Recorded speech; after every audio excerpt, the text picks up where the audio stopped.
Christmas and a wonderful New Year.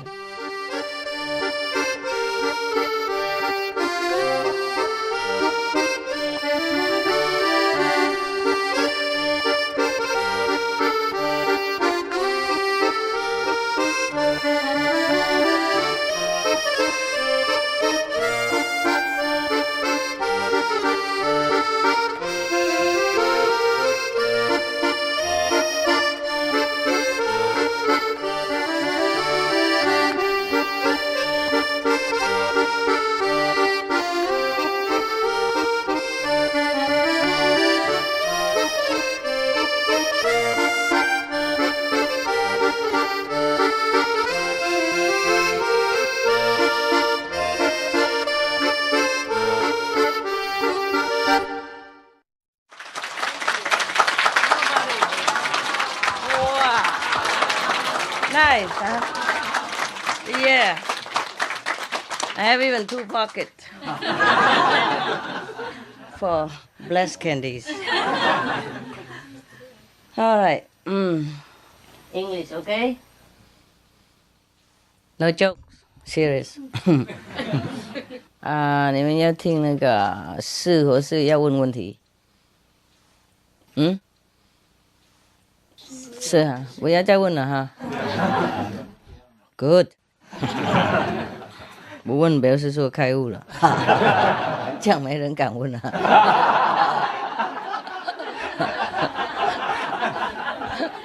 我累的时候就说：“哎呀，大开悟的人没有问题了。”不想回答的时候都这样用来教。事实上是这样嘛？有什么问东问西？为什么要问？我是很对不起你们了。不过这个不是中文吗？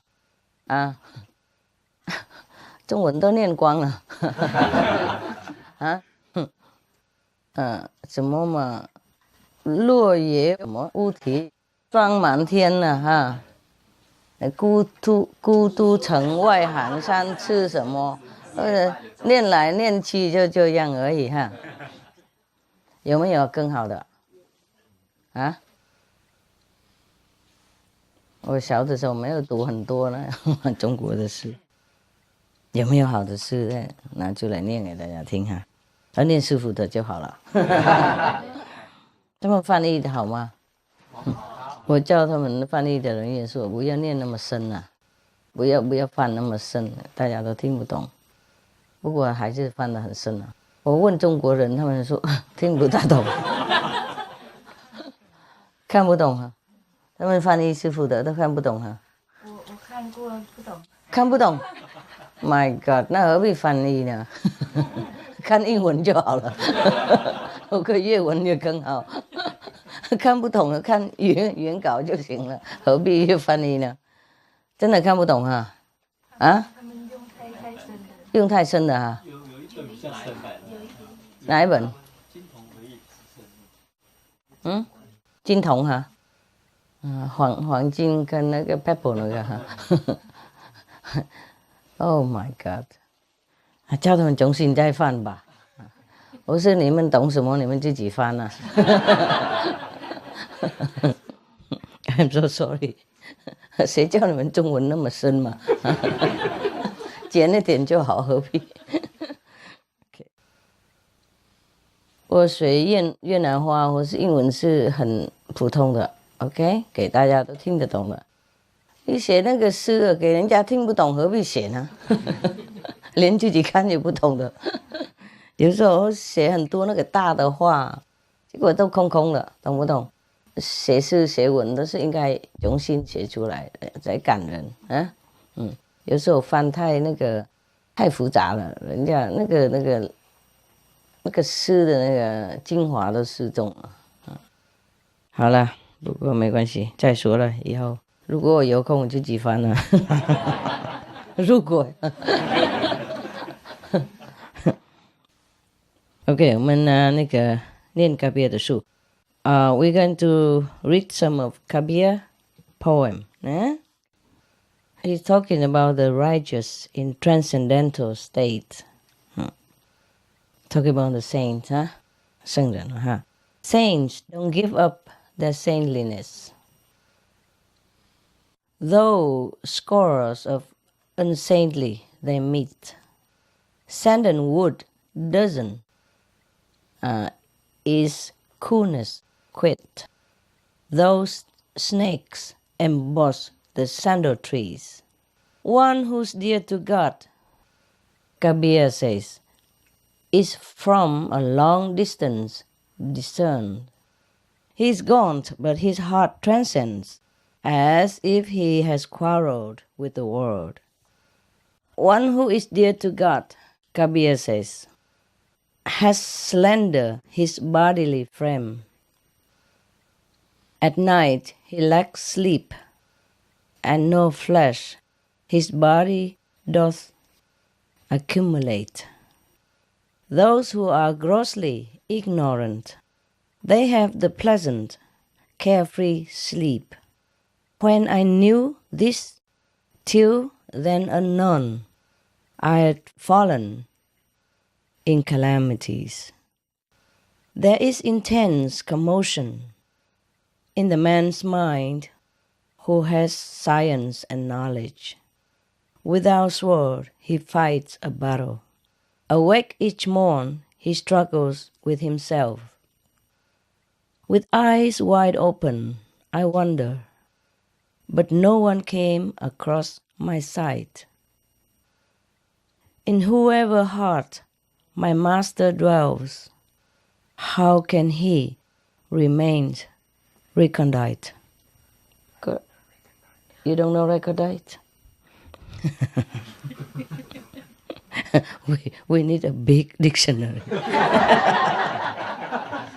If an Englishman don't know, I'm not born there. I can guess perhaps ignorant or something like that, yeah? Or remain indifferent, yeah, indifferent. Because the master dwells in his heart, yeah? So he cannot remain the same like before, yeah? Whatever it was. Okay, let's go back. Maybe we understand better. Saints don't give up their saintliness, though crores of unsaintly they meet. Okay. I think it means yeah, a lot. Yeah, score. Maybe it's misprinted. Maybe it is misprinted. Okay, scores mean a lot of people. Yeah. Sandalwood doesn't quit its coolness, though snakes emboss the sandal trees. Okay. In this sentence, I think the Saint Kabir means that even though we live in this world, yeah, we have to deal with a lot of people who are not saintly. They will not lose their saintliness. The true saint, that is. Huh? Because every day we have to deal with lots of people. Huh? Maybe business, maybe relatives, maybe friends, maybe neighbors, maybe just bureaucracy. Yeah. But a saintly person will remain always saintly. Are you? You cannot find a dictionary. It seems to be preserved, to keep something. Keep the way it was, right? Yeah. So that's what I thought. Huh? Recondite. I mean to remain, indifferent, yeah, preserved, or aloof, or away from the saintliness. Yeah. Okay. Now, why didn't you just bring the dictionary here? It's translating. A computer. Nowadays we just ask the computer.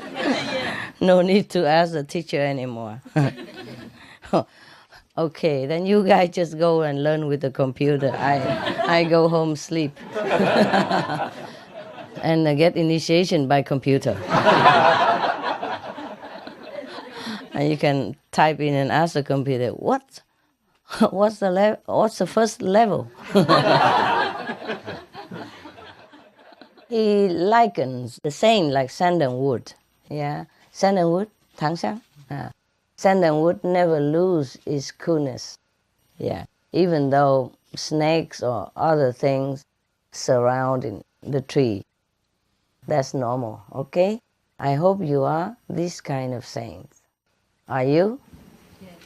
Yes? Wow, impressive. Huh? Yes. Snakes also represent temptation. Yeah. And poisonous atmosphere. Yeah. Poisonous thoughts of people as well.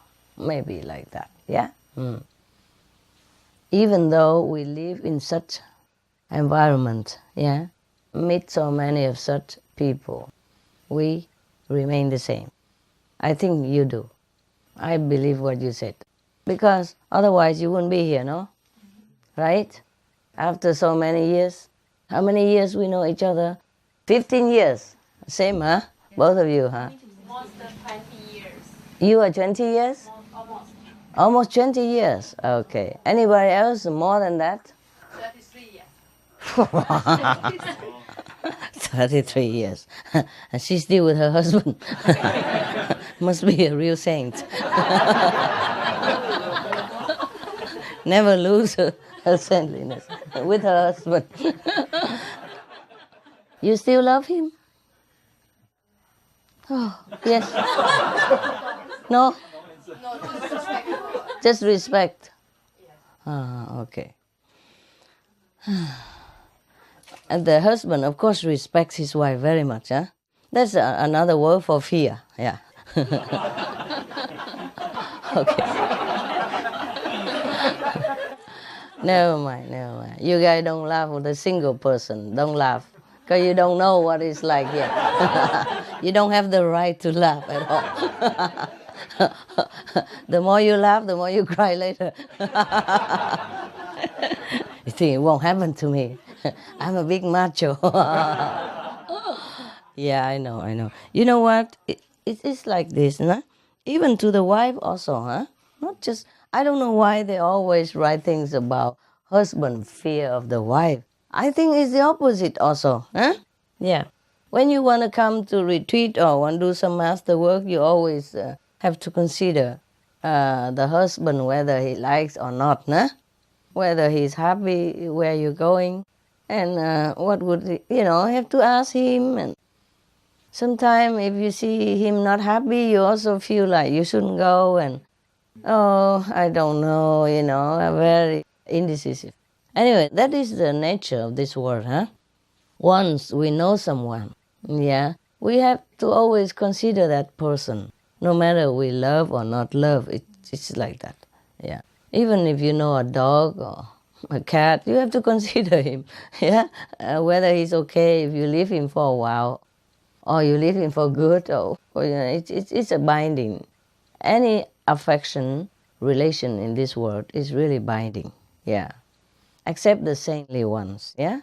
Like if two persons both are saintly, yeah, together practice, then there's no problem, yeah. Just like the case of Kabir's wife. By the way, nah?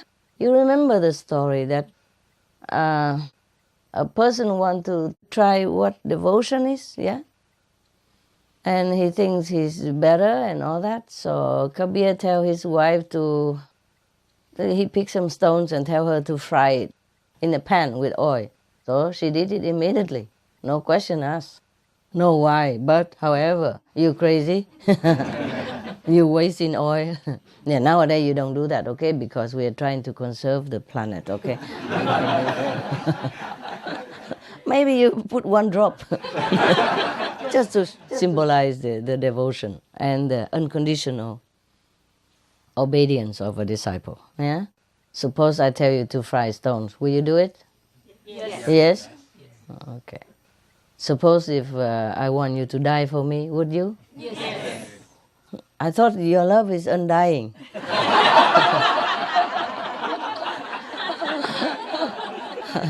Okay. I understand. That's good. Yeah. It's just joking.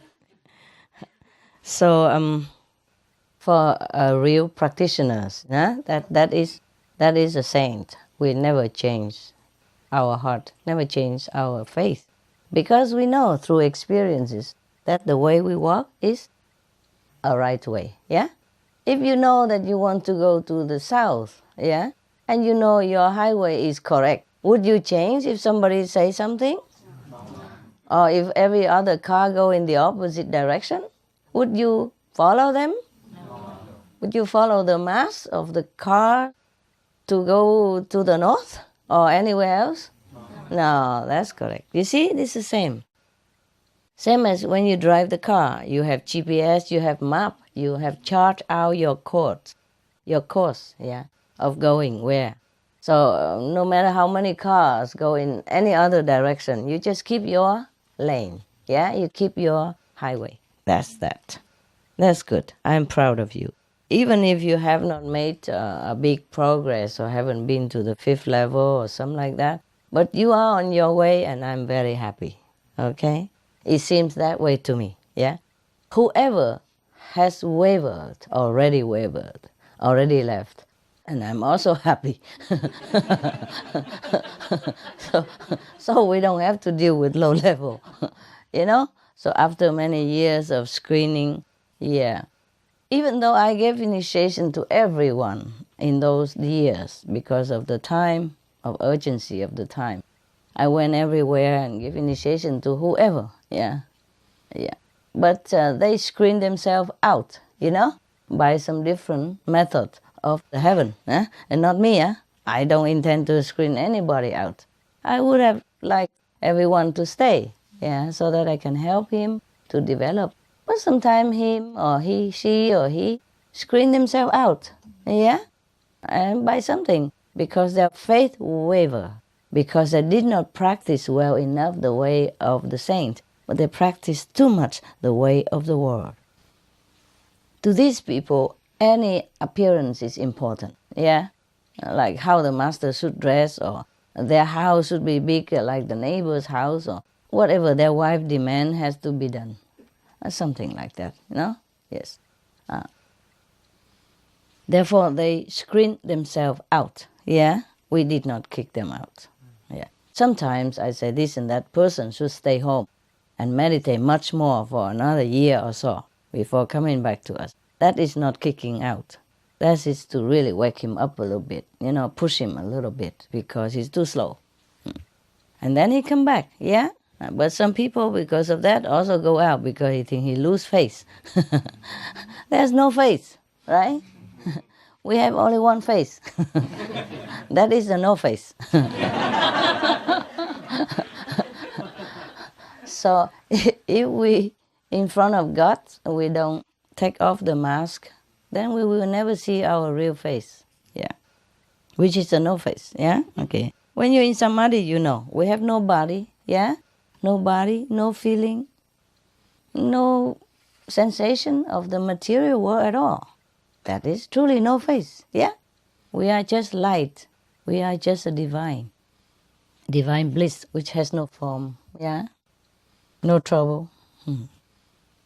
But most of people, even some initiates, you know, in the beginning, because I give them so free initiation, and they did not cultivate it, you know? Like if you give them a piece of diamond, but he has no eyes for it, so he just throw it out. Okay, fine. And we don't have to worry about such people anymore. But it's a pity, for them, yeah. Although I'm happy not to have to deal with low level people. Most people, they are too engrossed. Many people, maybe not most. I don't know. If we say most, we offend people. But it could say most, because look how many of you compared to the world anyway. So we can say most, yeah? Of people, they're very engrossed in material gain and profit, and they take care too much of their immediate need, yeah? Either themselves, their own need, or family members' need. And so they are blind to the light of salvation. There was one story about Guru Gobind Singh, yeah? He was talking to his so-called devoted disciples, and he was asking who is the most devoted, yeah, who would really obey him and all that. You know, I mean, blindly, yeah, die for him and something. Everybody raise hand, okay? And one particular person has been with him a long time, and particularly show the most enthusiasm. So he asked him to go home, buy him some cloth, because he would do it just to buy a special cloth, special, very fine, expensive cloth for SM Celestial clothes, no? Maybe the guru wanted to design some SM Celestial clothes for fashion show. So the disciple said, right away, sir, I bring in the morning, tomorrow. So he went home and he searched all over town and he found one roll of that kind of cloth that the guru wanted. Mind you, at that time, you give to the guru. Guru doesn't pay you back, okay? This is a different time with the Master Ching Hai, so don't think that the guru give him the money to buy it. That would be too easy, yeah? Mostly at that time, everybody contribute to the guru, make offering to the guru, buy everything for the guru, arrange everything for the guru. He doesn't do much, okay? He just bedeck himself with pearl, jewelry, diamond, and wearing clothes nicely like a prince. Yeah, if you saw his photo, painting, he's the most princely of all the Sikh gurus, yeah? He loved fine dining, fine food and beautiful houses and fast horses, even gun, and fine swords, yeah? At that time, they were in war with the government, understand? So they also have to find a means to defend themselves. That's what it is written. Yeah? Okay, now. So that man went to the shop, went to all the bazaars in the city, and finally acquired a roll of beautiful cloth and brought it home and intended to give it to the Guru Gobind Singh the next morning. Guru Gobind Singh was the last guru of the Sikh tradition, okay? Yeah.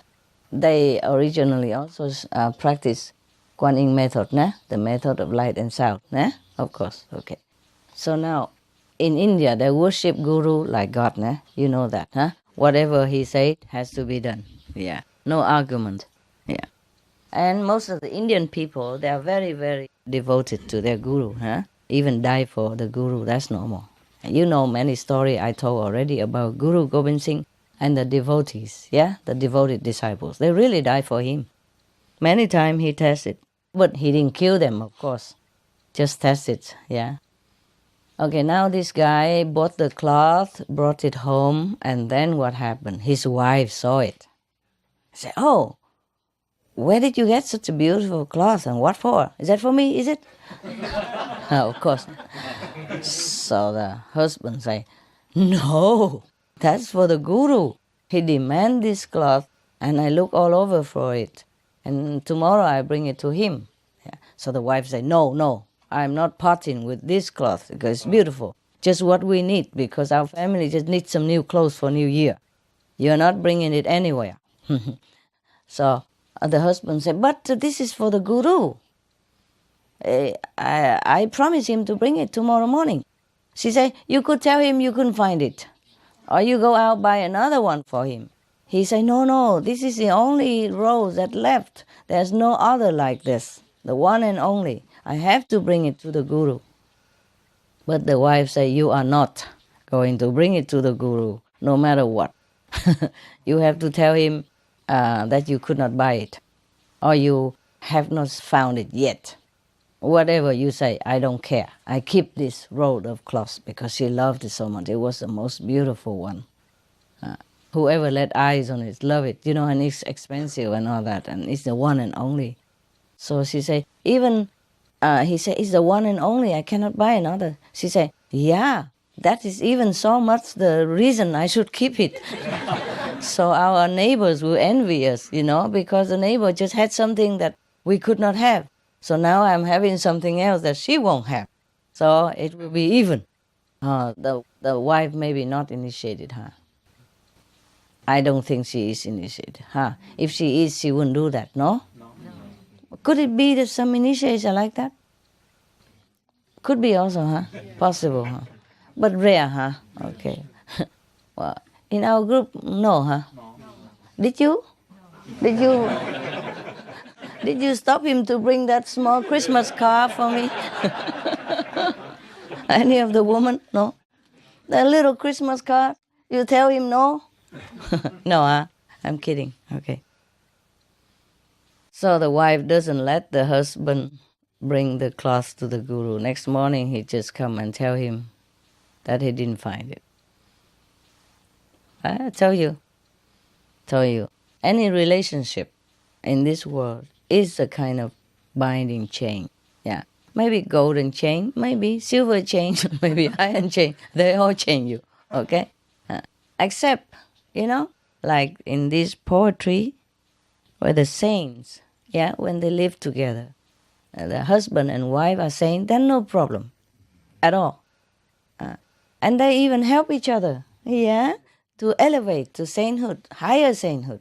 These are the real marriage, even if they don't thank each other anymore. No, 瞪眼睛. Wow. But to have such a marriage is rare, huh? Yeah. Love is to look in the same direction. It is truly like that, nah? Not to look into each other's eyes, huh? I'm glad that you two still, love each other so much. And I want to ask you a secret. How? Yeah, there are some people are like that, huh? Some like that. There are some Vietnamese couple also like that. They left already. They've been together a long time. And after practicing Kuan method, you stay together longer even, huh?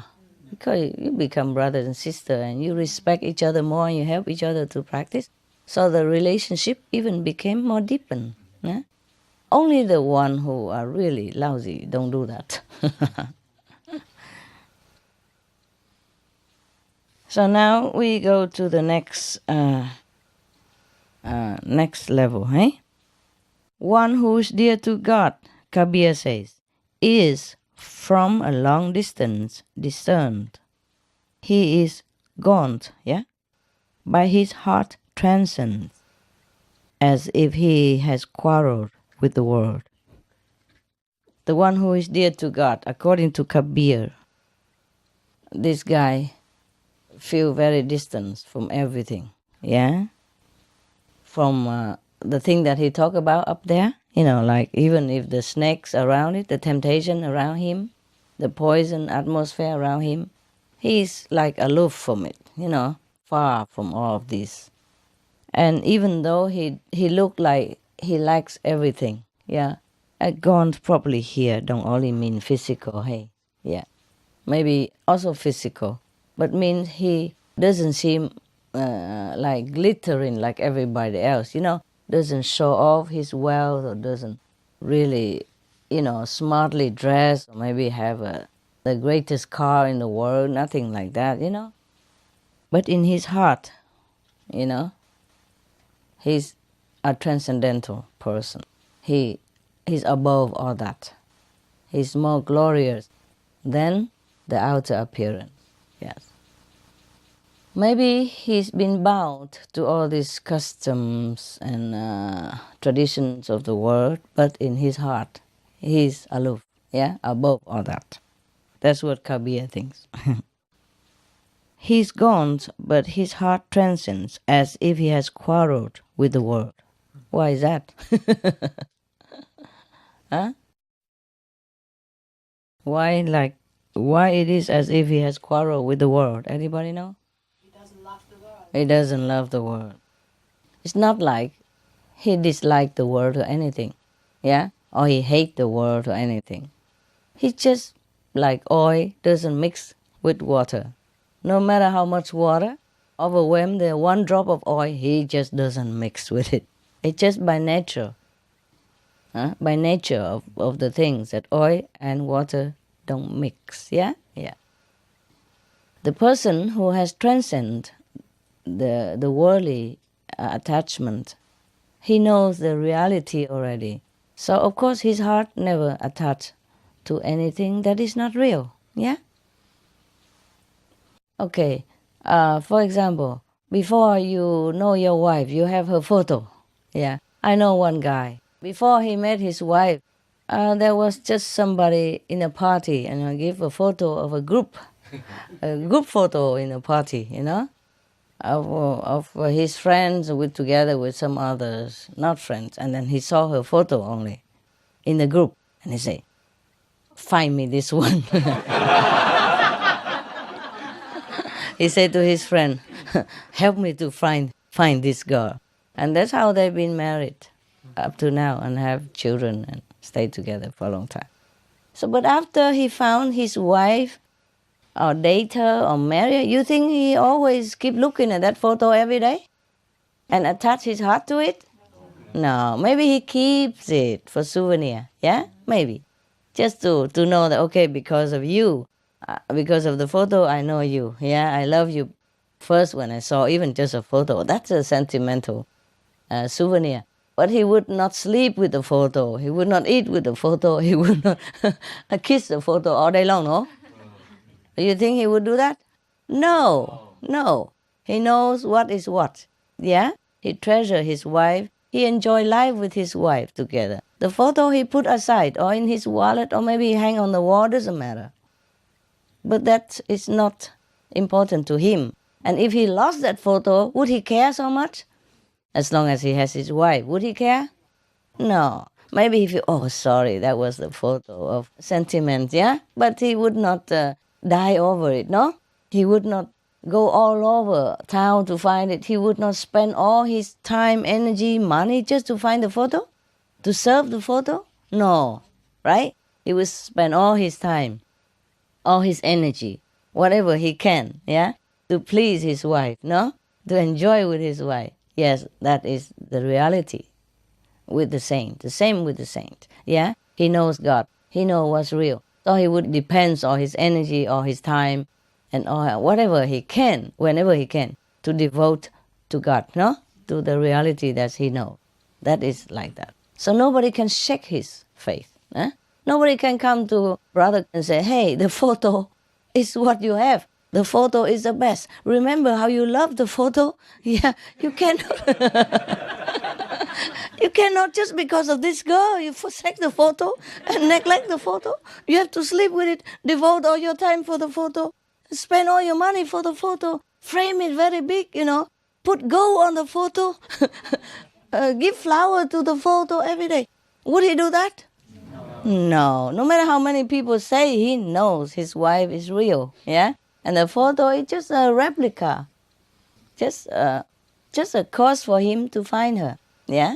Similarly, in this world, every little thing in this world is the reminder for us to find God. Yeah. To see the reality, because the shadow of this, that's how awaken us to want to see the reality. See that? Yeah. We look around, we see beautiful flowers and skies and water, all this beautiful creation, and we think, oh, who made this? Yeah? I want to see the one that made this. Yeah. And so we long for God. See? And so, similarly, no matter what happened, the saints will never leave God for the world. But it doesn't mean that he hates the world. He's just so detached. There's nothing else he can do anymore. After brother see his wife, nothing can make him love that photo and hug that photo all day long anymore, right? He would love his wife only. Yeah, the same. Once we know God, we don't love anything else. We don't hate anything else, but we just suddenly cut. Yeah, we cut the attachment to anything else in this world because we know the real world.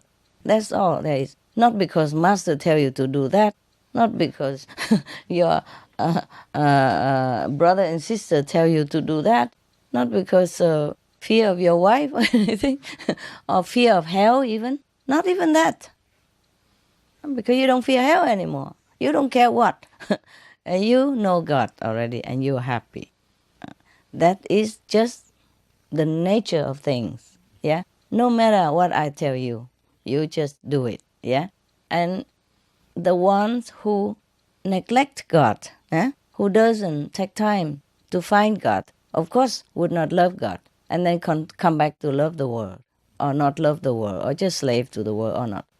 For example, maybe he saw the photo. He said, wow, this is a beautiful girl. I want her. But then he couldn't care less, whether he find her or not, yeah?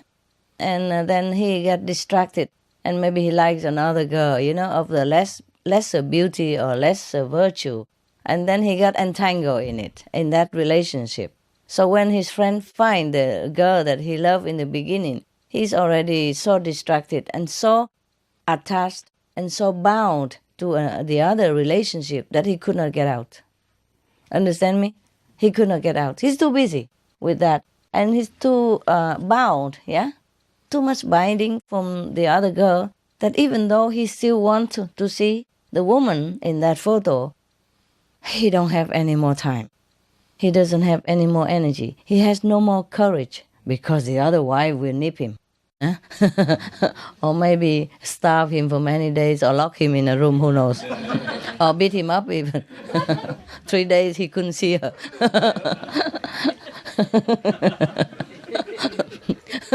Until the 4 days. See a little bit from the corner of swollen eyes.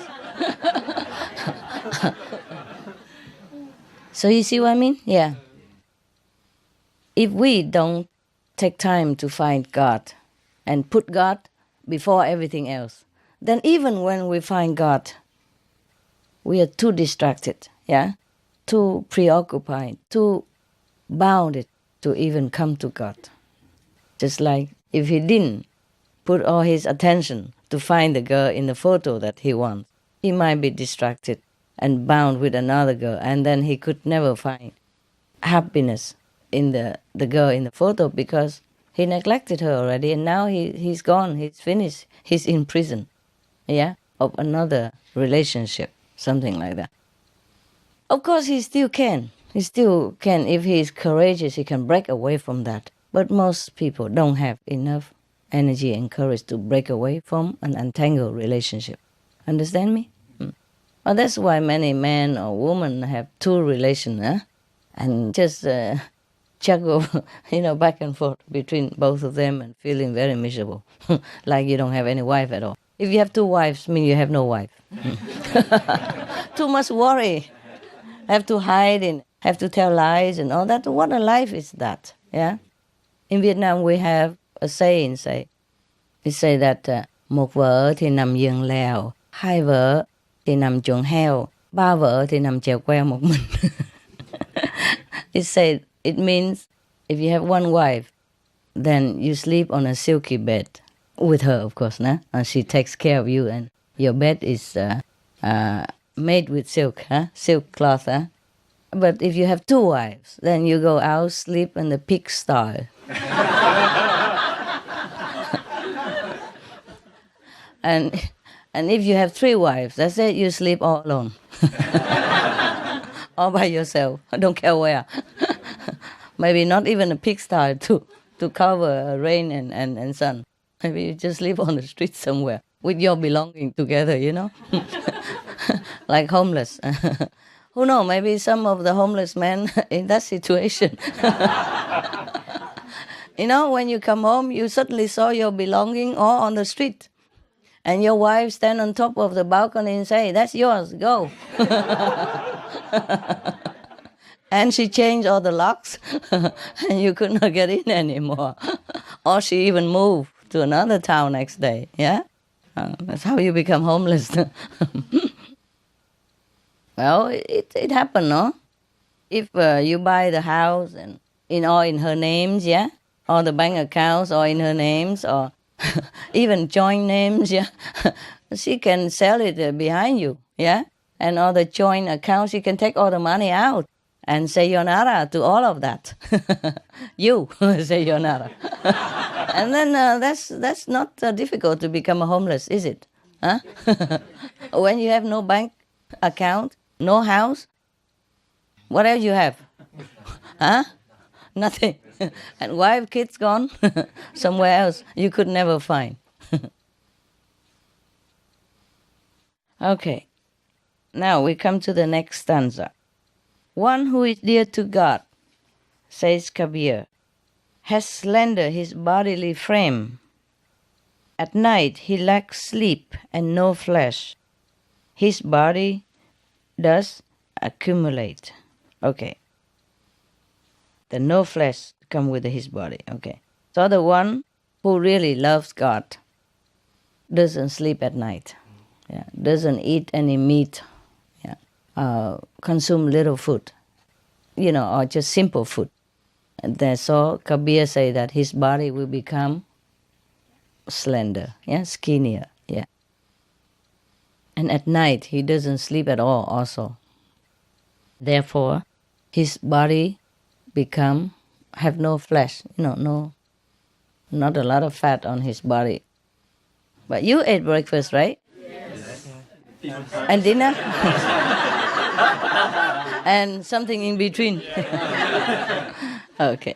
No, actually, when I have to be out, out of the meditation, out of bed, then go out, start working. Then many hours later, then I feel maybe I'm hungry, but mostly I don't feel hungry. And the food doesn't taste that good too much also. Here the food tastes better. Why? Because of their devotion to food.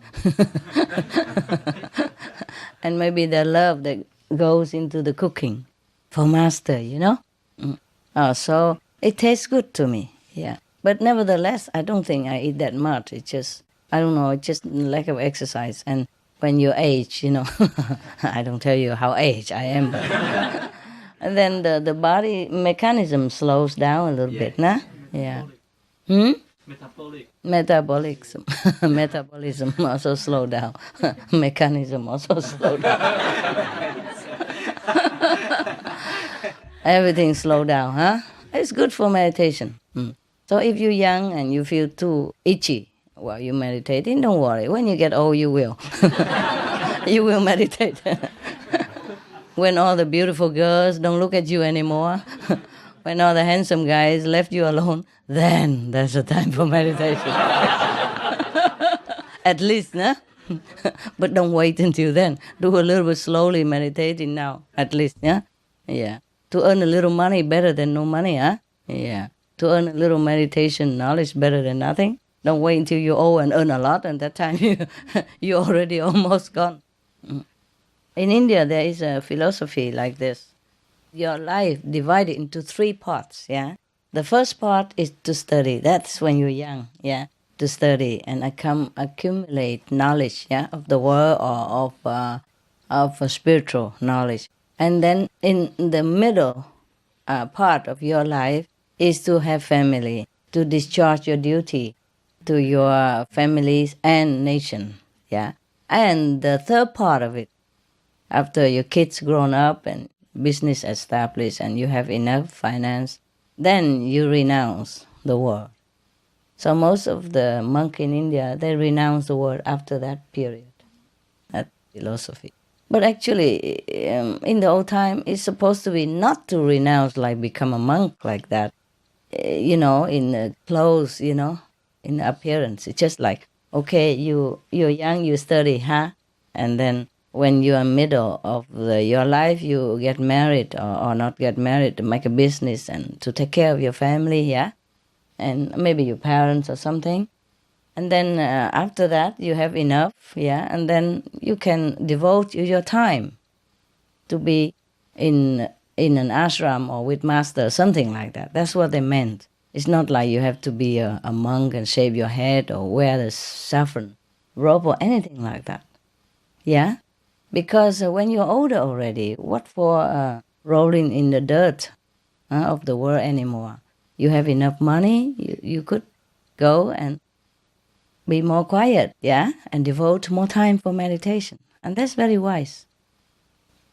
It is true like that, actually, It's true, actually, that when you meditate a lot, you really don't feel like hungry. You don't feel food. You don't like food, That's my experience.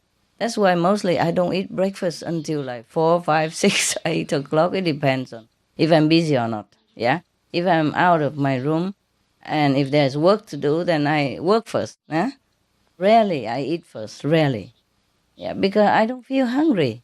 And after I work, and then maybe I feel a little hungry, so I eat before I'm starving. Because if you wait until you're really starving, then you eat too much. Yeah? So you're just hungry, maybe 70%, 60%, and you eat, and you don't eat that much. And after that, okay, the night already come, and then I continue working after the not urgent work, and then continue, and then go meditate, Sometimes I have to really go out, walk in the cold air for a while, so that I will have some appetite, come back and enjoy some food. But because at home it's very easy, no?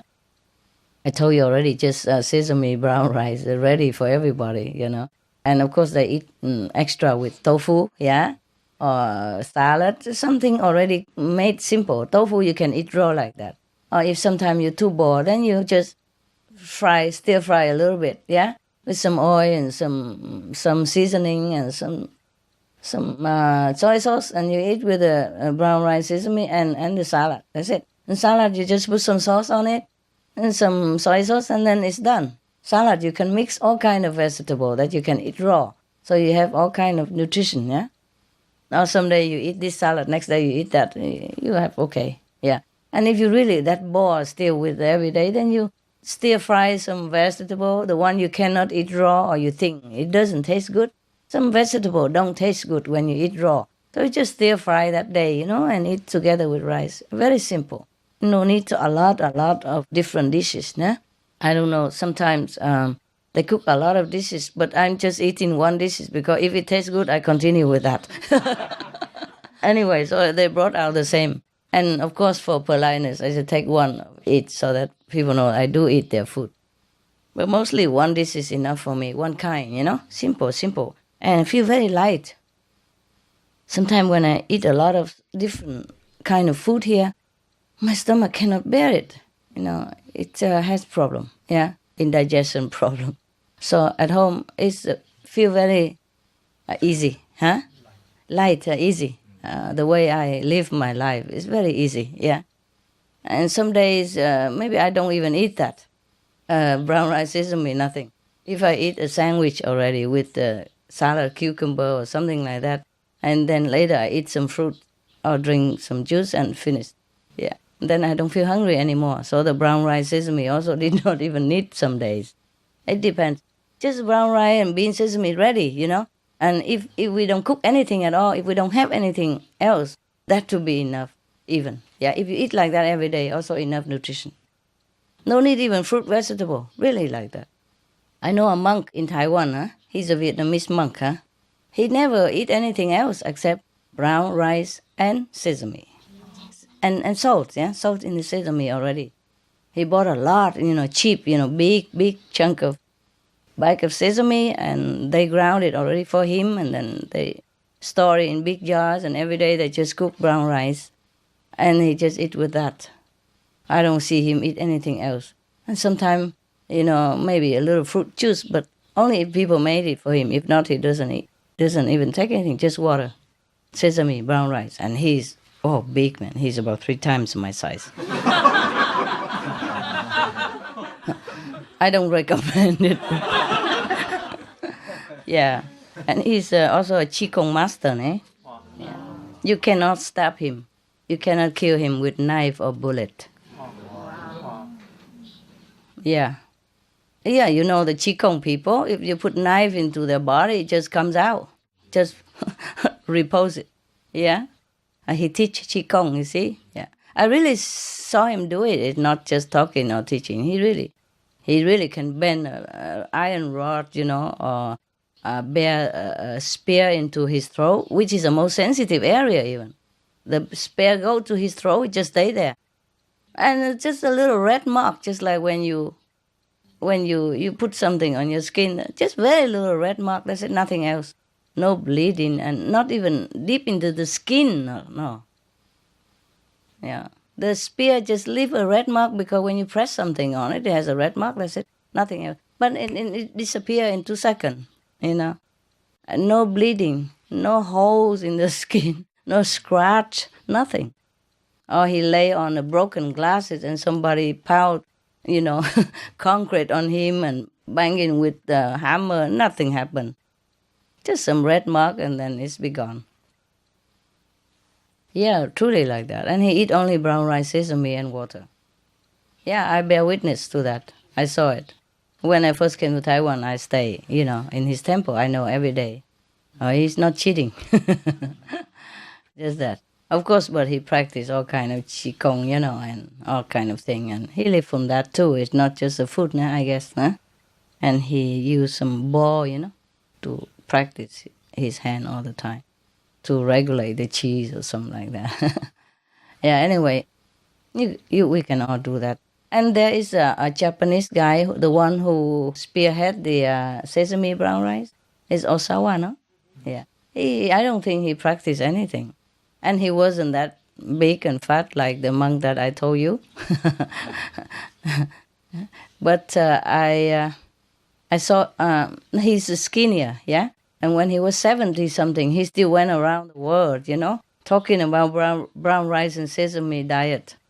Because he say that it cure all kind of disease, cancer and everything. And it has been proven as well. Many people in the world follow these diets to cure their sickness. Yeah. And after you eat the brown rice and sesame for a while like that, if you eat anything else, your body seems not to agree with it. Yeah, because it's more simple and more pure for the body to assimilate. So that's what it is. That's the way it says, yeah? But I'm not like fanatic or anything, okay? Someday I eat brown rice and sesame. That's just ready there for any time, like a staple food, Yeah, if you don't have anything else, you eat that. That's good enough. But I just eat anything. Mostly that, yeah? Mostly that diet. But sometimes variety, I have a sandwich or something, yeah? And then some juice, yeah? And it's fine, yeah? And you take some vitamin with it, yeah? Whatever your vitamin you need, or multivitamin, or some, if you're old, maybe a little calcium or something, whatever you think necessary, extra element, then it's okay. And I feel better that way, Than here. I have to admit, here the food tastes good and plenty of varieties. But I don't always feel good after eating it. I feel very tired, that I even need to sleep. After eating, I can't function anymore. Too much, yeah? Too rich, or the body has to take all the energy to digest. Maybe that's why it is. At home, I eat very simple, and I continue to work immediately after eating. I don't feel any difference. But here, I did feel the difference. Every time after I eat, even if you beg me kneeling in front of my door to come out, I would not. I cannot. It's just too much. Poor Kabir. If only he knows what I'm talking about. Because his wife only ever cooked him stones, right? Yeah. The wife only cooks stone. And they have to go and borrow food, if any food at all. Yeah, remember? He even exchanged his wife for food. Wow, what a guy, But he knew, he knew it's not going to happen. They sell everything for the sake of spreading God's teaching. You see how pure he was. All the people come to his house. He doesn't ask them to donate or anything. He quietly go out and sold his wife, almost sell his wife for some grocery. Chapatis. That's how cheap it is. The body is cheap anyway. Suppose we die, okay, maybe we can sell the kidney for some transplant for a couple of $1,000, but that's all there was to our body. If your kidney still can be used or your heart is still beating, then maybe you can sell it for a couple of $100 or $1,000. Yeah, depends on where. But otherwise, body is useless, no? Yeah, when we die, it's no use. Nobody buy it. Maybe you can give it to some laboratory and they cut it into pieces for the student to look at, but to study. But there's not much. Yeah, okay. So even if he expect that the grocery man would buy his wife for a night, he wouldn't care. She wouldn't care. Yeah, both of them are completely devoted to God, that even their body, they offer it as well, in whatever way God meant it to be, to save sentient beings, to save other people. So, they are really saints, huh? Lucky for those who have such a wife and such a husband, huh? Yeah, don't we envy them? Yeah. So it's not just to envy them, just to emulate, eh? To make it look the same like that. We don't read the story of ancient saints and sages just to amuse ourselves. We make it funny. Of course, I'm always funny, yeah. But just to drive home the point, yeah. We read it not just to have fun or to entertain ourselves, but to see how the saints live their life. And we will try to achieve, their way of life. That's how people become saints. Yeah, even if you're not born saint, you can become saint if you emulate the saint. Yeah, if you do exactly what they do. If you practice the contact with the light and sound, even dim at the beginning, if you strive for it, you will be a big saint in no time. Everyone is born with sainthood. Just they want to take it or not take it. Truly like that. No one would be denied the kingdom of God if they really want it. No one. Even if you're from astral, you just came back from hell, you'll be a saint in no time. If you really sincerely devote. Every saint has a past. It's truly like that. Every sinner has a future. And in the eyes of God, there's no sinner. They're just mistaken and situation push them into it. Yeah? The temptation of this world, the snakes around the sandalwood tree. So all we have to do is just really focus, really love God above everything else. Then you are really a saint. Or you will be the saint in no time. This is a very logic and very simple solution.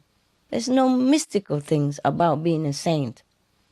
Nothing at all. Just truly you desire for God. That's it. That's the only ingredient, only requirement, that you really want to be with God. You really want to go home. That's all.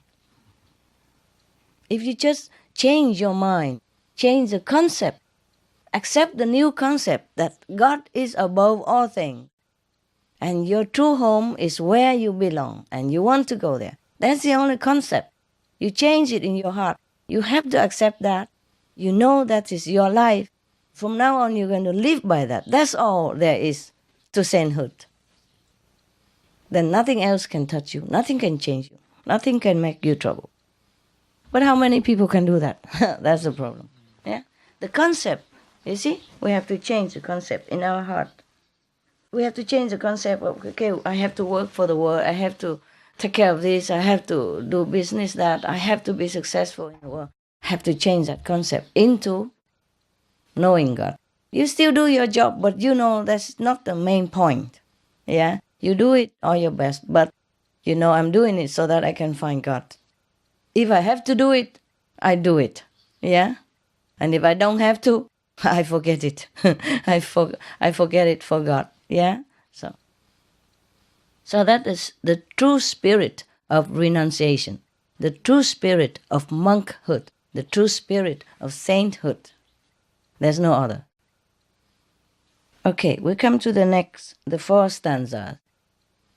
Those who are grossly ignorant, they have the pleasant, carefree sleep.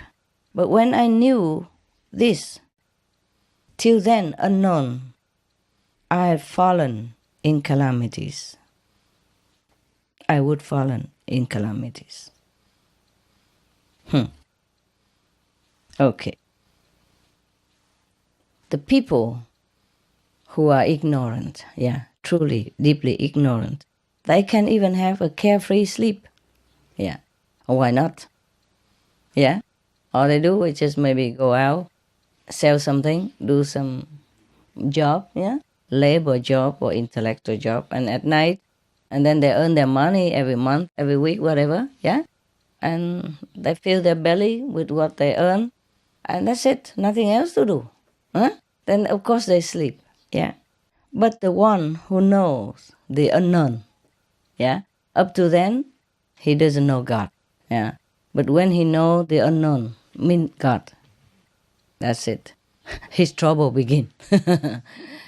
When he said calamities, doesn't mean some disaster or any tragic situation, but it's just like tragic to his heart. Now he long for nothing else except God. You see what I mean?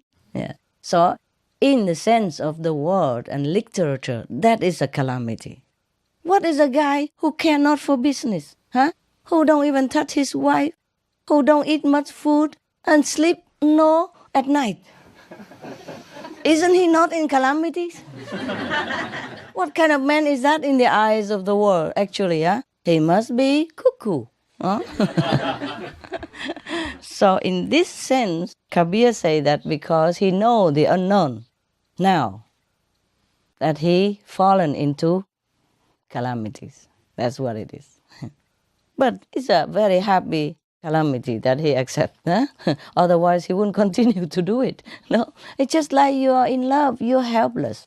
When you love somebody, oh, no matter what parents say, oh, he's poor, he's a bad guy, he's this, he's that, he's not worthy of your hands, he's not worthy of your heart. No. Would you listen? No. You just want that person.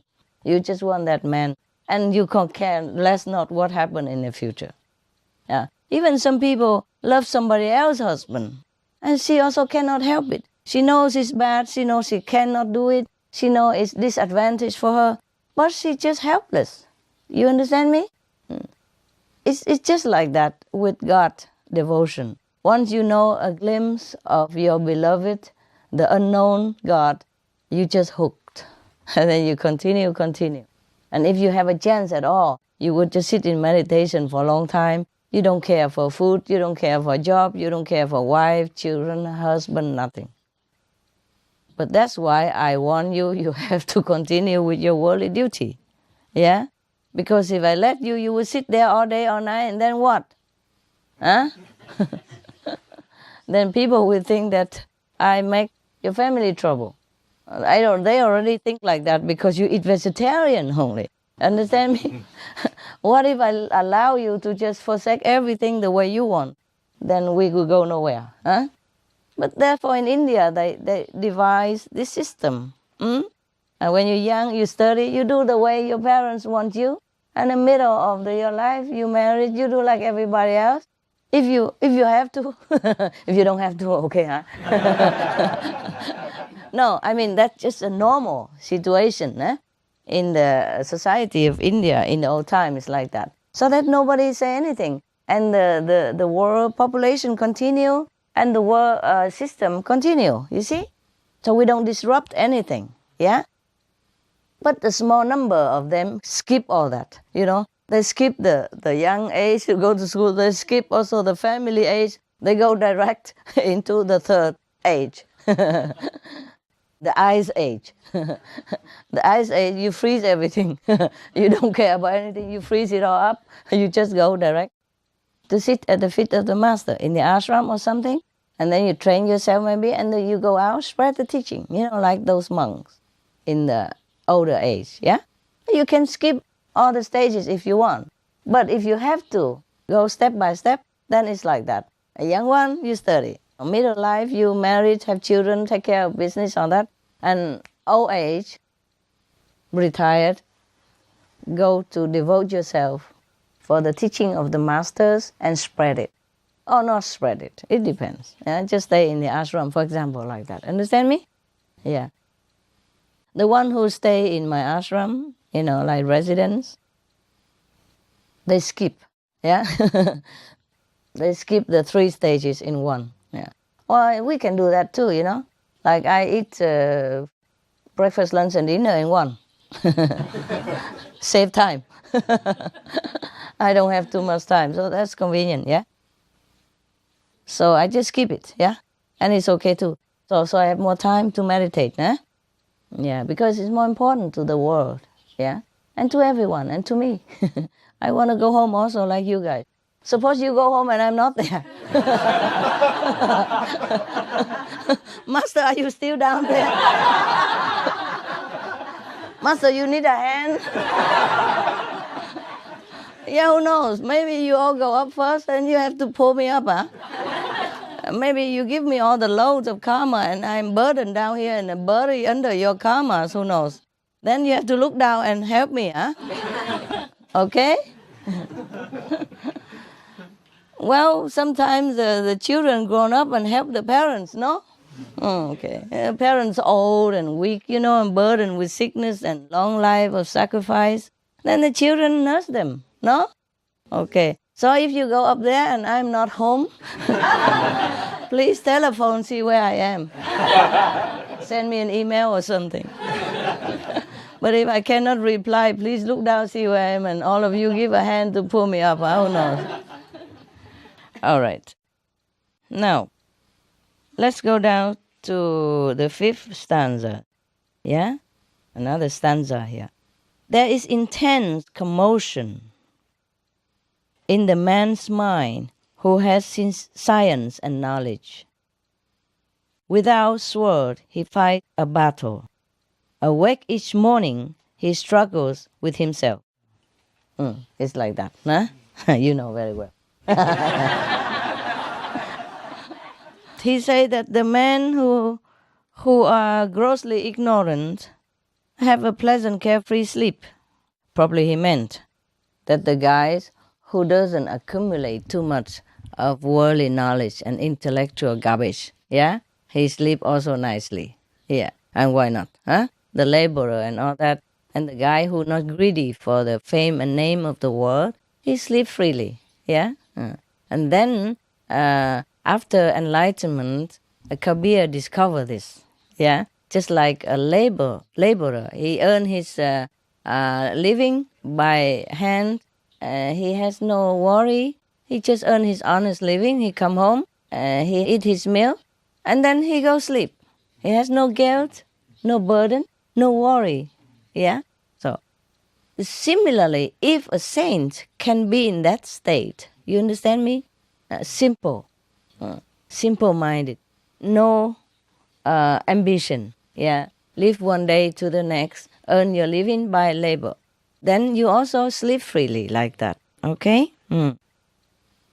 But he didn't know that before, okay? He was already deep in calamities also. In a way, you can interpret the 4 stanza in that 2 category, huh? Yes. Anyway, most of the saints, when they write it, it's deep, You gotta check again and again, yeah. But the guy, according to Kabir, the guys who accumulate too much intellectual garbage, there's a lot of noise in his head when he sleep. That's what he said. He doesn't have a sword or gun, but he's battling with the whole world all day, all night. Because he worry about this, he worry about that. The more he knows, the more he worry, yeah? He think too much, yeah? And he plan too much. And sometimes the plan works, sometimes doesn't work. And it's too noisy, too busy in his head. That's according to Kabir, that he awake each morning, he struggles with himself. Too much garbage, yeah? Too much useless information and data. So he fighting with all that. This is good. Oh, this is no good. This is good. Even science, they update all the time. You have to keep up all the time. Even medical treatment is always updating, always new, yeah? And then you have to struggle to keep up with it, yeah? To know the new how, yeah? And when. And you always busy, never stop, yeah. So Master, in the 4th stanza, there's no desire for God, and in the 5th one, there's no room for God. Yeah, that's it. The 4th is too ignorant, also don't have any desire, yeah, for God, don't know anything. And the 5th is too busy, don't have time for God. Either of them are also very, very bad. But if the man who look like ignorant, but he's not, like the saint, the sage look like the ignorant, if that kind of ignorant is not, yeah, then he be fine, yes. Now, the 6th stanza. With eye wide open, I wonder, but no one came across my sight. In whoever's heart my master dwells, how can he remain recondite? The man who has the master in his heart, he cannot hide it. It shows. You understand? The one who devoted to God, it shows it. Whoever has a heart, the master dwells in his heart, he cannot hide. You understand me? People would smell it, would know it. You know it too well. You don't say anything. People always come around you and dig you out and say something to you or ask you something, right? Yeah, they cannot hide it. It's the same with me. I'm hiding myself so much, but I cannot always hide. Sometimes they see the light around my body, around my head or something, and then they also come. They tell each other to come. Even in a hotel, in police station even. So it's just not easy to hide, yeah, the light that you have within you. Once the light is out, when you push the button of enlightenment means light come out. Yeah, the light that has been locked up within your being. After initiation, bursts open, yeah, so everybody can see it. That's why, and you have devotion to the master inside your heart, yeah. You always think of master, that person can never hide. People would smell it. People would know about it. Yeah, okay, so. With eyes open, I wonder, but no one came across my sight.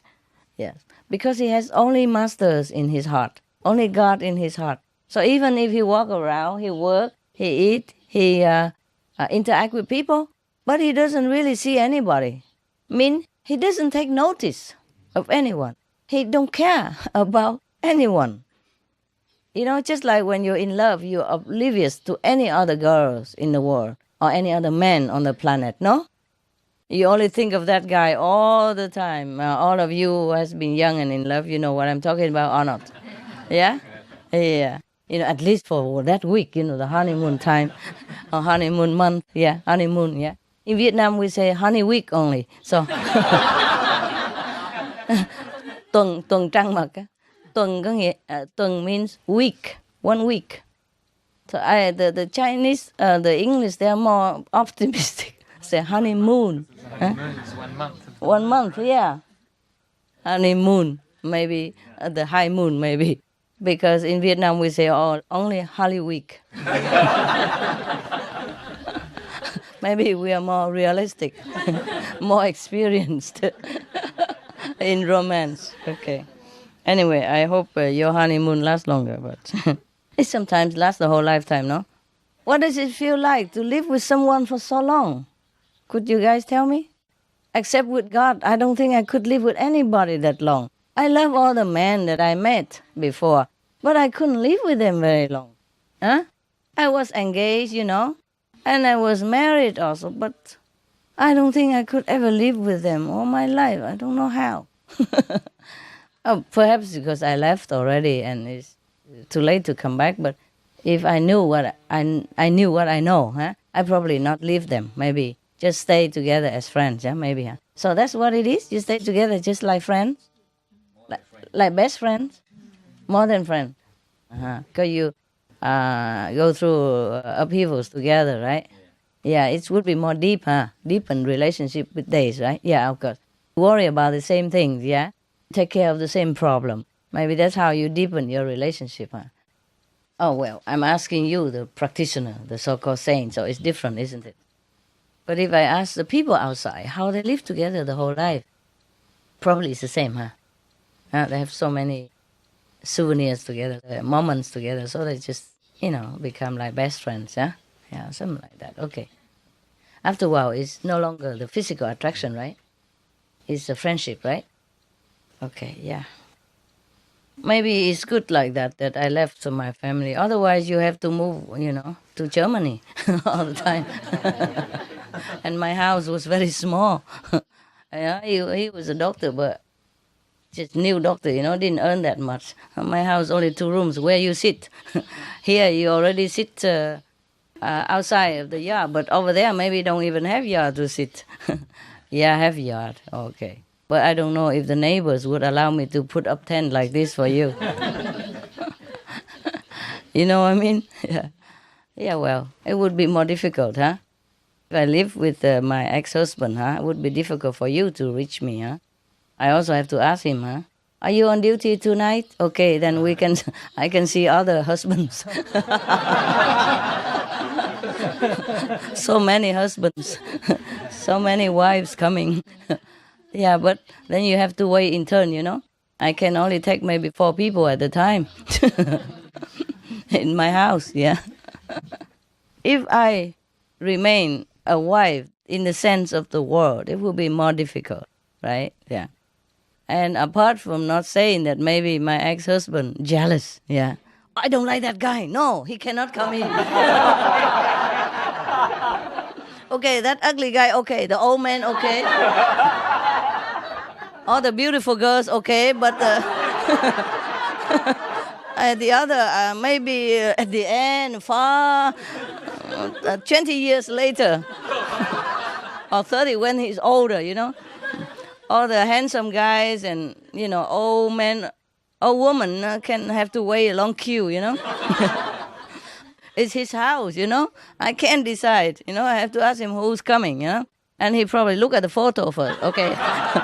This guy can come, this guy cannot, this guy, okay. This girl, okay, she's beautiful, Then we'll be in a little bit more trouble, eh? Mm. Thank God. Thank God for you that I'm lonely, huh? Yeah, okay. Okay, I left the best husband you can find, okay? So, but I find the best husbands and wife also that the world can find. Yeah, it's okay too. Again, yeah? I have more husbands now. So, if you become the best, that would be worth it, yeah? Yeah. Worth the bargain, like a good business, no? I exchange one for many, no? Even the one best, but I also have many best, and it's okay too. To tell you the truth, if he doesn't practice Guanyin method, I don't even want to look at him. Anyway, yeah? He doesn't practice spiritual, then to me, there's no husband, no wife, no relative, no friend. Yeah, I'm only a wife to anyone who practice spiritual method, Guanyin method, mean sincere longing for God. I'm only a relative to those who loves God. Yeah. Then they are my family members. If anyone at all, no matter what he is, who she is, good looking, earn a lot of money, sweet and nice, faithful, loyal, anything like that, they're not my friend, not my relative, not my husband, okay? So don't worry. We did a good job. All right. Maybe you go out eat again? No?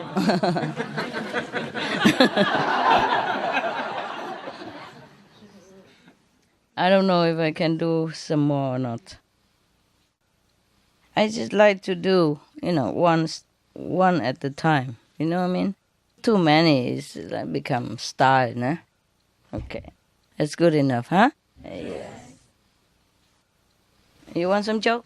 I come back later, okay?